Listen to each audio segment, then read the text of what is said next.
नमस्कार, आप देख रहे हैं निष्पक्ष न्यूज। आपके साथ मैं हूं Ravi Thakur. Uniform civil code पर पीएम मोदी के बयान के बाद से सत्ता पक्ष और विपक्ष आमने सामने हैं।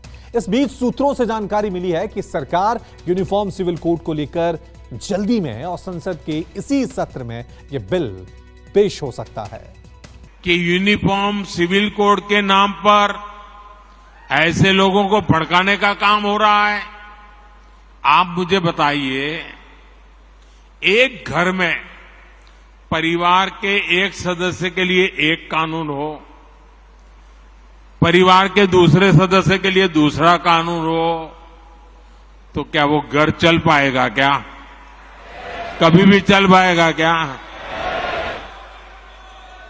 फिर ऐसी दोहरी व्यवस्था से देश कैसे चल पाएगा? हमें याद रखना है कि भारत के संविधान में भी नागरिकों के समान अधिकार की बात कही गई है।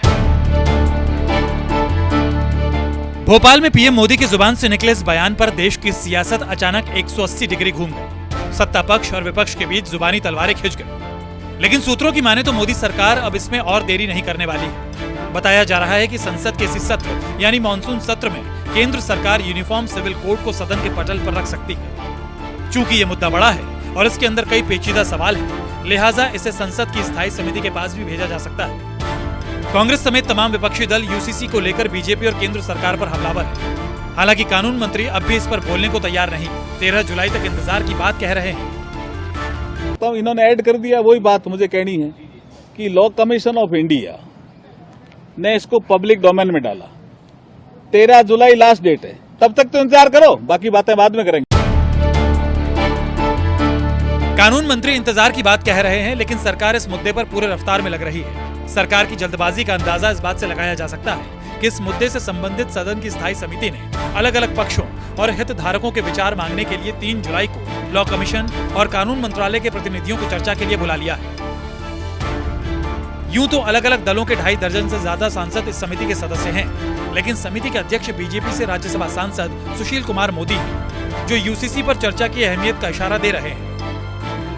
अपनी बात बोल सकता हूँ, लेकिन जो कमेटी की मीटिंग है वो तो नॉन पॉलिटिकल होती है और उसमें सभी दलों के लोग रहते हैं और किसी भी महत्वपूर्ण विषय पर वो कमेटी चर्चा कर सकती है। तो इस बार हम लॉ कमीशन की रिपोर्ट जो है और उस पर हम लोग चर्चा करें। हालांकि इस मुद्दे पर विपक्ष सरकार पर हमलावर है, क्योंकि विपक्ष को ये भी लगता है कि 2024 के चुनाव से पहले प्रधानमंत्री इस मुद्दे को लाकर राजनीतिक सुर्खियां बटोरना चाहते हैं और इसका उन्हें लाभ भी मिल सकता है। ये सब जब चुनाव आता है तो इस तरह के मुद्दे वो उखाड़ते हैं और ये सब चलने वाला नहीं है। 75 साल से देश इतना तरक्की कर रहा है, एकजुट होकर के सभी तरह के लोग रह रहे हैं। इसको ये आपस में लोगों को लड़ाने का काम कर रहे हैं। इसकी जरूरत नहीं है देश में अभी? हमको तो कहीं से 75 साल से आखिर नहीं है, ये कानून तो चल रहा है ना, देश कितना मजबूती से चल रहा है। सैद्धांतिक रूप से हम इसके समर्थन में हैं। आर्टिकल 44 भी इसका समर्थन करती है कि देश में यूसीसी होनी चाहिए। लेकिन चूंकि यह मुद्दा ऐसा है जिसमें कि सभी धर्म संप्रदाय से जुड़ा हुआ है, इसलिए हम ये चाहते हैं कि इस मुद्दे के लिए वाइडर कंसल्टेशन हो, लार्ज स्केल पर बातचीत हो, सभी धर्म से, सभी संप्रदाय से, सभी राजनीतिक दलों से। कुछ मुद्दे ऐसे होते हैं जो आने वाले समय पर आप रिवर्स नहीं कर सकते। कुछ मुद्दे ऐसे होते हैं जो देश के लिए बहुत मूलभूत होते हैं। ऐसे मूलभूत मुद्दों पर अथॉरिटेरियन तरीके से जाना वो ठीक नहीं होगा। तो वाइडर कंसल्टेशन की जरूरत है, सबसे बातचीत करके कंसेंसस बिल्ड करनी चाहिए इस पर, यह हमारा मानना है।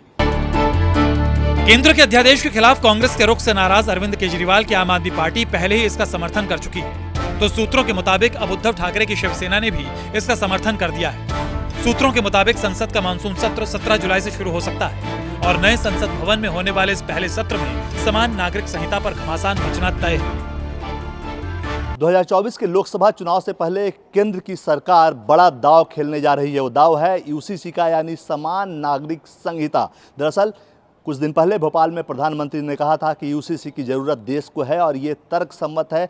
एक देश में एक कानून ही होना चाहिए, अलग अलग धर्मों के लिए अलग कानून नहीं होना चाहिए। तो अब सूत्रों के हवाले से जो खबर मिली है वो ये है कि 17 जुलाई के आसपास से जो संसद का मानसून सत्र शुरू होने जा रहा है, उसमें सरकार इस बिल को पेश कर सकती है, यूसीसी के बिल को पेश कर सकती है। उसके बाद वाइडर कंसल्टेशन के लिए इसको संसद की अस्थायी समिति के पास भी भेजा जा सकता है। चूँकि ये बड़ा बिल है, कई सारे रिफॉर्म्स करने होंगे, कई सारे कानूनों में बदलाव करना होगा, इसलिए इसे संसद की अस्थायी समिति के पास भी भेजा जा सकता है संसद में पेश करने के बाद। इसके अलावा 3 जुलाई को लॉ पर जो संसद की अस्थायी समिति है, उसने लॉ कमीशन समेत इस बिल से जुड़े हुए तमाम जो विभाग हैं उनको भी बुलाया है और कुल 32 इसके सदस्य हैं सांसद, उनको वो सभी इस बैठक में शामिल रहेंगे और जाहिर सी बात है इस मुद्दे पे वाइडर चर्चा, बड़े स्तर पर चर्चा होगी। कुल मिलाकर प्रधानमंत्री नरेंद्र मोदी ने 2024 के पहले अपने जो 3 प्रमुख बीजेपी के वायदे थे, धारा 370 और राम मंदिर, जो दोनों हो गया, और अब तीसरा जो मुद्दा बचा हुआ है उसे लेकर बड़ी बात कह दी थी और उसके बाद से ये तैयारी शुरू हो गई है। तो जाहिर सी बात है 2024 के लोकसभा चुनाव में इसे एक बड़ा मुद्दा बनाने की तैयारी यूसीसी को बीजेपी कर रही है। कैमरामैन अविनाश के साथ कुमार गौरव, न्यूज़ 24 दिल्ली। राजस्थान में बीजेपी इन दिनों अपना सियासी धरातल तलाशने की पुरजोर कोशिश में लगी है। इसके तहत 3 दिनों में लगातार बीजेपी के बड़े केंद्रीय नेताओं का राजस्थान में दौरा और सभाएं हो रही हैं। सभाओं में आरोप और सरकार की घेराबंदी लगातार जारी है। इस बीच आज मवाद की धरती से केंद्रीय गृह मंत्री अमित शाह ने सरकार पर अलग अलग मुद्दों पर घेरा। लेकिन पिछले साल हुए कन्हैया लाल हत्याकांड के मुद्दे को लेकर राजस्थान में कांग्रेस और बीजेपी आमने सामने हो गए हैं। जयपुर में बॉम्ब ब्लास्ट हुआ था, मैं उस वक्त गुजरात का गृह मंत्री था, वसुंधरा जी यहां थी, सबको पकड़ा।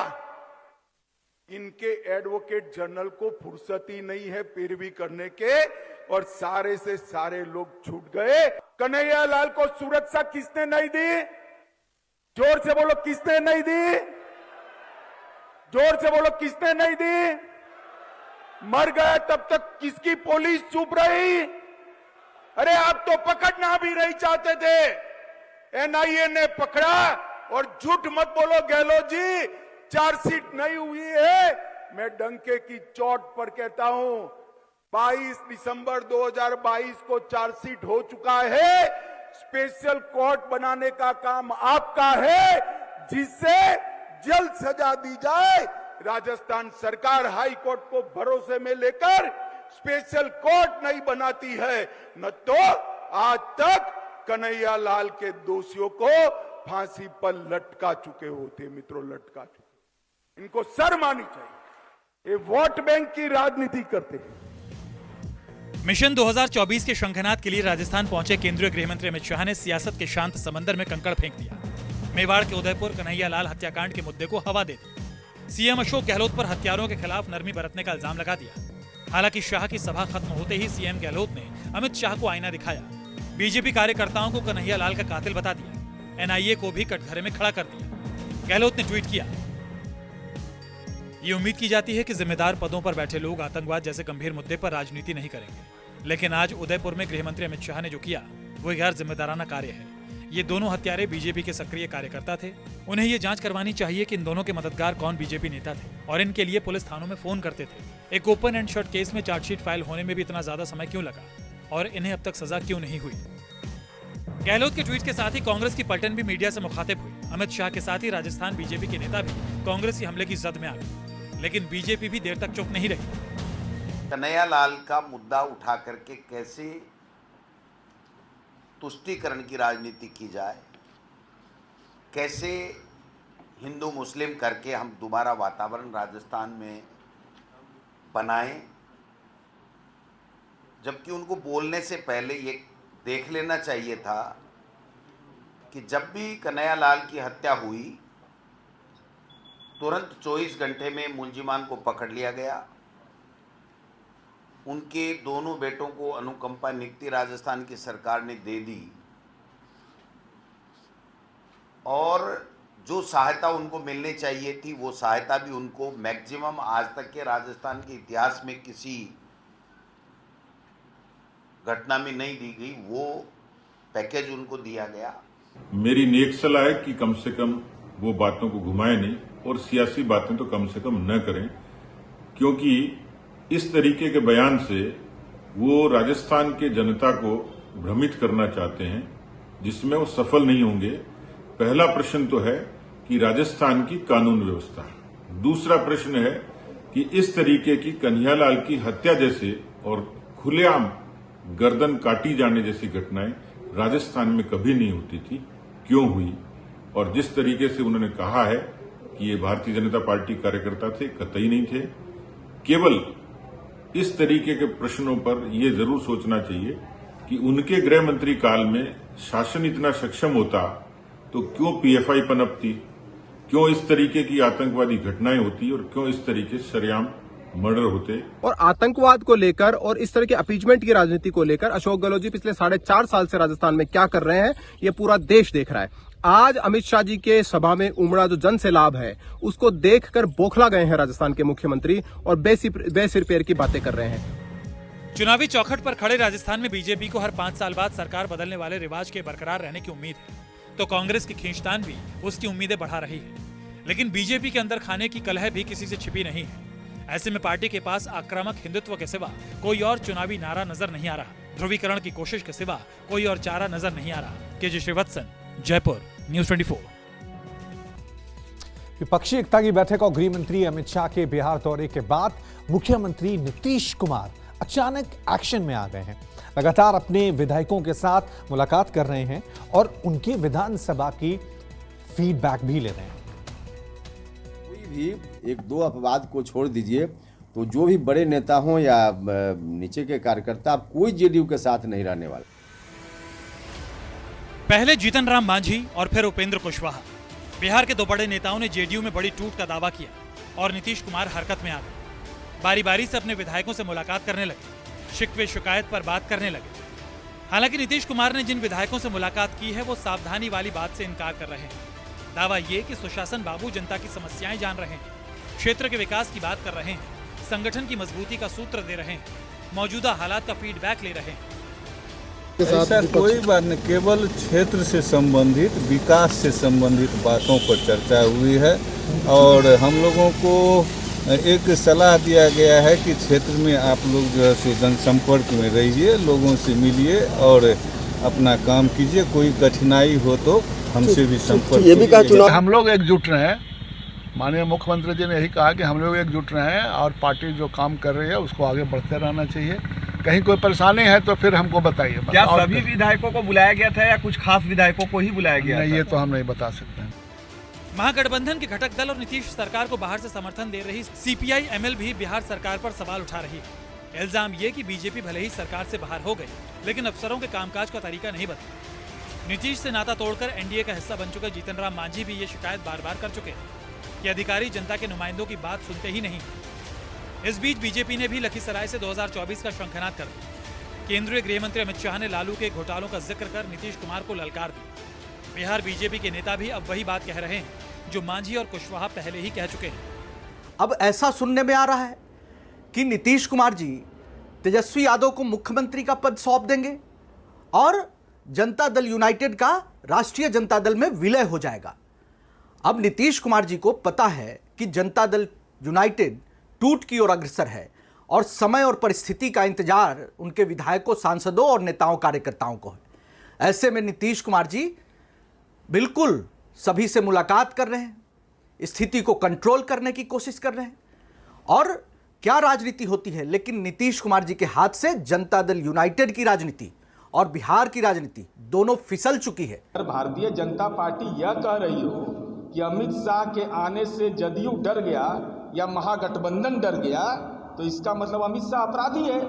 भाजपा कह रही कि अपराधी से न कोई डरेगा, हम तो देश का गृह मंत्री मानते हैं। अब अमित शाह आपकी अग्नि परीक्षा है कि अगर आपके नेता यह बयान दे रहे हैं कि जनता दल और महागठबंधन डर गया अमित शाह के आने से, तो आपकी पार्टी ने आपको अपराधी घोषित कर दिया। गृह मंत्री आपको नहीं मानता है, इस बात की पुष्टि हुई। नीतीश कुमार कल क्या करेंगे ये उनकी पार्टी में किसी को पता नहीं होता। जानकारी तब मिलती है जब फैसला जगजाहिर हो चुका होता है। सूत्रों की माने तो नीतीश कुमार अपने विधायकों को हर परिस्थिति के लिए तैयार रहने को कह रहे हैं, क्योंकि उन्हें आशंका है कि 2024 का बिगुल समय से पहले भी बच सकता है। मिशन 2024 को लेकर मुख्यमंत्री नीतीश कुमार पिछले 9 महीने से लगातार मेहनत कर रहे हैं। ऐसे में वह बिहार को लेकर कोई भी रिस्क लेना नहीं चाहते हैं। वो चाहते हैं कि उनके विधायकों में अगर कोई भी नाराजगी है तो वो जल्द से जल्द दूर कर लिया जाए और उनके जो विधायक हैं वो सभी एक साथ एकजुट रहें। कैमरामैन ऋषि के साथ सौरभ कुमार, पटना, न्यूज़ 24। मणिपुर दौरे के दूसरे दिन राहुल गांधी ने आज आपको बता दें कि राज्यपाल से मुलाकात की। उन्होंने अनसुईया उइके से उनकी मुलाकात हुई और मणिपुर के हालात पे उन्होंने चर्चा भी की। राज्यपाल से मुलाकात के बाद राहुल गांधी ने कहा कि मणिपुर में शांति की सख्त जरूरत है, हिंसा से कुछ नहीं होने वाला, मैं यहां शांति के लिए जो भी कर सकता हूं मैं करने के लिए तैयार हूं। तस्वीरें हम आपको दिखा भी रहे हैं राहुल गांधी के मणिपुर दौरे के, जहां पर वो मणिपुर के राज्यपाल अनसुईया उइके से उन्होंने मुलाकात की और इस दौरान राहुल गांधी ने यह कहा कि शांति के लिए मेरी तरफ से जो भी कुछ किया जा सकता है वो मैं करने को तैयार हूं।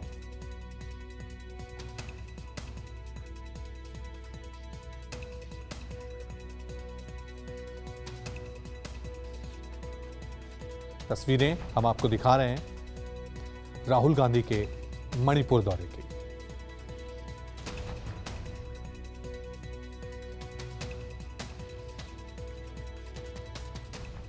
ये दो तस्वीरों में आप देख सकते हैं राहुल गांधी अपने मणिपुर दौरे के दौरान एक तरफ राज्यपाल से मुलाकात कर रहे हैं, दूसरी तरफ राहत शिविरों में जाकर भी राहुल गांधी पीड़ितों से मुलाकात कर रहे हैं। इस तस्वीर में आप देख सकते हैं किस तरह से जो लोग हिंसा से प्रभावित हुए हैं उन तमाम लोगों से राहुल गांधी ने बातचीत की, मदद का भरोसा दिया।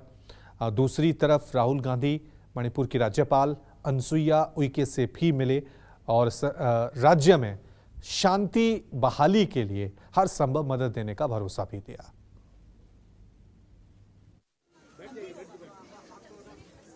यहाँ मैं शांति की अपील कर रहा हूँ।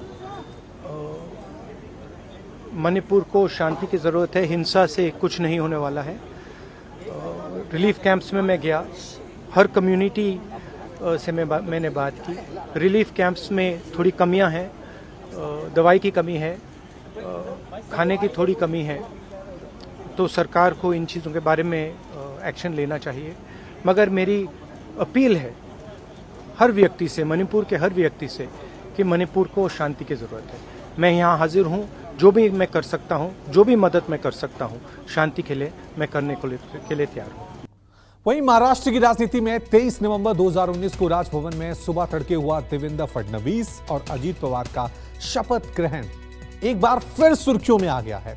फडणवीस ने इसे शरद पवार की चाल बताया तो पवार साहब ने फडणवीस को नौसिखिया क्रिकेटर बता दिया। अब फडणवीस ने भी शरद पवार को गुगली फेंकने की चेतावनी दे दी है। मुझे बहुत खुशी है, कम से कम सच पवार साहब के मुंह पे मैंने लाया, लेकिन ये भी आधा सच है। बचा हुआ सच भी जल्दी ही बाहर लाऊंगा। मैं भी गुगली फेंकूंगा और बचा हुआ सच बाहर आएगा। मेरी एक गुगली ने ये तो सच बाहर निकाल दिया।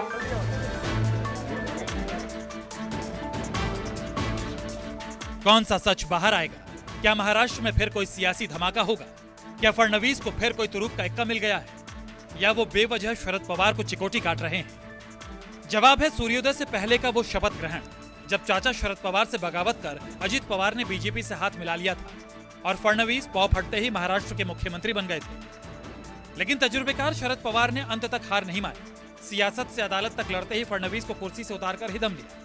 3.5 साल बाद भी फडणवीस की ये टीस खत्म नहीं हो सकी। जैसे ही शरद पवार का जिक्र आया, फडणवीस ने दर्द की वो कहानी दोहरा दी, इस इल्जाम के साथ कि वो जाल पवार साहब ने ही बुना था। मराठा क्षत्रप ने बीजेपी की पीठ पर छुरा घोंपा था।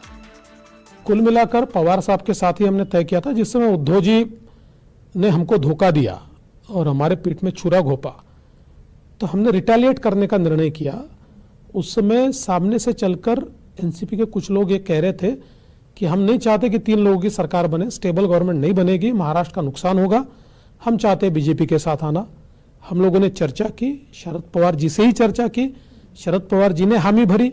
जब वो हट गए तो अजीत पवार ने ये स्टैंड लिया कि भाई ये गलत बात है, हम तो जाएंगे, और हमने शपथ ली। उसके बाद सुप्रीम कोर्ट में जो केस हुआ उसमें जिस प्रकार का निर्णय सुप्रीम कोर्ट का आया, उसके कारण अजीत पवार के लोग डिस्क्वालीफाई हो सकते थे, इसलिए फिर वो वापस चले गए। तो ये कोई एक्सीडेंट नहीं था, प्लान हुआ था, उस प्लान को एक्सीडेंट में तब्दील किया गया। फडणवीस के साक्षात्कार के चंद घंटे बाद ही पवार साहब ने भी चुप्पी तोड़ी, लेकिन ना तो आरोपों को स्वीकार किया ना ही इनकार किया। सालों तक बीसीसीआई और आईसीसी की कमान संभाल चुके 82 साल के पवार अचानक क्रिकेट के पिच पर आ गए। फडणवीस को हिट विकेट बताने लगे, दोनों एक दूसरे को गुगली का डर दिखाने लगे। नाव सदू शिंदे आणि हे देशातले उत्तम गुगली बॉलर होते। त्या गुगली बॉलरना मोठ्या मोठ्या लोकांचे विकेट त्यांनी घेतलेले होते आणि मी जगाच्या क्रिकेटचा अध्यक्ष होतो, त्यामुळे मला गुगली कसा टाकायचा आणि कुठं टाकायचा मी जरी खेळलो नसतं तर माहीत होतं, याच्यापेक्षा जास्त काही विचार नव्हता। आता विकेट दिली, विकेट दिली ते करायचं काय, ती विकेट घेतलीच पाहिजे। मुझे बहुत खुशी है, कम से कम सच पवार साहब के मुंह पे मैंने लाया, लेकिन ये भी आधा सच है। बचा हुआ सच भी जल्दी ही बाहर लाऊंगा। मैं भी गुगली फेंकूंगा और बचा हुआ सच बाहर आएगा। मेरी एक गुगली ने ये तो सच बाहर निकाल दिया, अब बचा हुआ सच भी आएगा और मैं धीरे धीरे उनसे बुलवाऊंगा। महाराष्ट्र की राजनीति में एक तरफ बीजेपी और शिंदे की सेना है तो दूसरी तरफ एनसीपी, कांग्रेस और उद्धव की सेना। लेकिन सूत्रों की माने तो उद्धव ठाकरे, प्रकाश अंबेडकर की वंचित बहुजन अघाड़ी को भी विपक्षी गठबंधन महाविकास अघाड़ी का हिस्सा बनाने की कोशिश कर रही है। हालांकि प्रकाश अंबेडकर शरद पवार के धुर विरोधी, लिहाजा वो भी पवार को क्लीन चिट नहीं दे रहे, फडणवीस की गुगली का इंतजार कर रहे हैं। अभी आधा तुरंत आया है बाहर वहाँ पर कि शरद पवार ने कहा कि इनकी सत्ता की लालसा हमको बाहर निकाल दी है और इसलिए हमने इनको दाना खिलाया। ये दाना खाना आए, जैसे ये खाने लगे वैसे हमने वो दाना उठा के, तो उसके ऊपर का जो सवाल था देवेंद्र फडणवीस का, this is not the last ball. तो मेरे ख्याल से हम लोग रुकेंगे जब तक देवेंद्र की बॉलिंग क्या होती है वो देखने के लिए। नवंबर 23, 2019 की सुबह 8 बजे महाराष्ट्र की राजनीति में तगड़ा भूचाल आया था। देवेंद्र फडणवीस ने एनसीपी के अजित पवार के साथ अल सुबह सीएम पद की शपथ लेकर पूरे देश को चौंका दिया था। फडणवीस ने चाचा से बगावत कर बीजेपी से हाथ मिलाने वाले अजित पवार को डिप्टी सीएम बनाया था। हालांकि दोनों 80 घंटे ही अपनी कुर्सी पर बैठ पाए और शरद पवार के संघर्षों के कारण सरकार गिर गई। तकरीबन 1 साल बाद शरद पवार ने इशारों में इसे अपना ही बुना जाल बता दिया था, लेकिन 3.5 साल बाद फडणवीस के जुबान से इसका जिक्र किसी और सियासी धमाके का इशारा दे रहा है। अजित पवार का सुबह का शपथ ग्रहण भले ही सफल न हुआ हो, लेकिन बीजेपी को हमेशा से ये उम्मीद थी कि अजित पवार आज नहीं तो कल एनसीपी को बीजेपी के करीब ला सकते हैं। इस बीच एनसीपी में टूट की खबरें भी आई, लेकिन एनसीपी सुप्रीमो शरद पवार ने पार्टी में टूट की खबरों को जिस तरह से संभाला, बीजेपी की उम्मीद टूट गई। बीजेपी को लगता है कि अब एनसीपी पूरी तरह से विपक्ष के साथ खड़ी है। यही कारण है कि बीजेपी ने एनसीपी पर हमला तेज कर दिया है। अब देखना यह है कि क्या बीजेपी अजित पवार को फिर से अपने पाले में लाने की कोशिश करती है, क्योंकि जिस तरह से देवेंद्र फडणवीस ने कहा है कि अभी उनकी अगली गुगली बाकी है, सभी की नजर अजित पवार पर टिकी है। कैमरा अखिलेश ठाकुर के साथ इंद्रजीत सिंह, न्यूज़ 24 मुंबई।